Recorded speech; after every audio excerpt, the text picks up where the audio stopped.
ഇപ്പം നമ്മുടെ ചുറ്റുവട്ടമുള്ള എല്ലാവരുടെയും ഒരു കോമൺ പ്രശ്നമാണ് യൂറിക് ആസിഡ് കൂടുക. യൂറിക് ആസിഡ് കൂടുക എന്ന് പറയുമ്പം ഇത് എല്ലാവരോടും പറഞ്ഞ് ഞാൻ എക്സ്ട്രീം എത്തിയ ഒരു കാര്യം. എന്നാലും ഞാൻ പിന്നെ സംസാരിക്കാം. യൂറിക് ആസിഡ് കൂടുക എന്ന് പറയുന്നത് ഇപ്പം നമുക്ക് എല്ലാവരും ഒരു 10 പേരെ എടുക്കുമെന്ന് വെച്ചു. 10 പേരിൽ 9 പേർക്കും യൂറിക് ആസിഡിൽ വേരിയേഷൻ ഉണ്ടാവും. അത് നമ്മൾ ഒരു ലാബിൽ പോയി ടെസ്റ്റ് ചെയ്ത് യൂറിക് ആസിഡിൽ വേരിയേഷൻ ആണ് അല്ലെങ്കിൽ നോർമൽ റേഞ്ചിനെക്കാട്ട് അപ്പർ റേഞ്ചിലെത്തി എന്ന് പറഞ്ഞ് നിങ്ങൾ ആരും പേടിക്കേണ്ട കാര്യമില്ല. എല്ലാവർക്കും മരുന്നാണ് വേണ്ടത്. എനിക്ക് യൂറിക് ആസിഡ് കൂടുതലാണ്, എനിക്ക് എന്തെങ്കിലും മരുന്ന് തരുമോ എന്നുള്ള കോമൺ ചോദ്യമാണ്. ഞാൻ ഏത് ഡോക്ടറാണ് കാണേണ്ടത്? ഇതാണ് എല്ലാവരും ചോദിക്കുന്ന ചോദ്യം.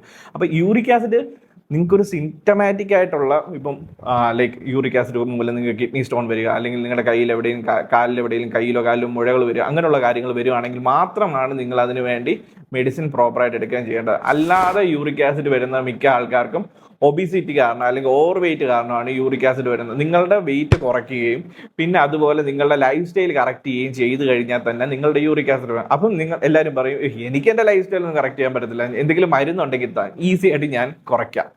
ഇതാണ് ആർക്കും ആരുടെയും ലൈഫ് സ്റ്റൈൽ ചേഞ്ച് ചെയ്യാനോ അവർക്ക് എക്സസൈസ് ചെയ്യാനോ തയ്യാറല്ല. അവർക്ക് എല്ലാവർക്കും മെഡിസിൻ മതി.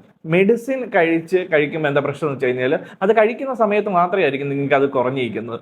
അല്ലാത്ത സമയത്ത് വീണ്ടും അത് നിർത്തി കഴിയുമ്പോൾ പിന്നെയും ബാക്ക് ടു നോർമൽ ആ യൂറിക് ആസിഡ് ഷൂട്ട് ചെയ്യാൻ തുടങ്ങും. അപ്പം നിങ്ങൾക്ക് എന്തുകൊണ്ടാണ് യൂറിക് ആസിഡ് ഷൂട്ട് ചെയ്യുന്നതെന്നുള്ളത് ഫസ്റ്റ് ഓഫ് ഓൾ നിങ്ങളുടെ ലൈഫ് സ്റ്റൈൽ കൊണ്ടാണോ, നിങ്ങളുടെ ഓവർ വെയിറ്റ് കാരണമാണോ, നിങ്ങൾ മദ്യപിക്കുന്നതുകൊണ്ടാണോ, നിങ്ങൾ ഓവറായിട്ട് റെഡ് മീറ്റ് എടുക്കുന്നതുകൊണ്ടാണോ, ഇങ്ങനെയുള്ളത് കറക്റ്റായിട്ട് കണ്ടുപിടിക്കുക. അതിനുള്ള പ്രോപ്പറായിട്ടുള്ള സൊല്യൂഷൻ കണ്ടെത്തുക. നിങ്ങൾക്ക് ഇങ്ങനെ എന്തെങ്കിലും ഹെൽപ്പ് വേണമെന്നുണ്ടെങ്കിൽ ഞങ്ങളെ കോൺടാക്ട് ചെയ്യാം. എല്ലാവരും ഹെൽത്തി ആയിട്ടിരിക്കുക, ഹാപ്പി ആയിട്ടിരിക്കുക.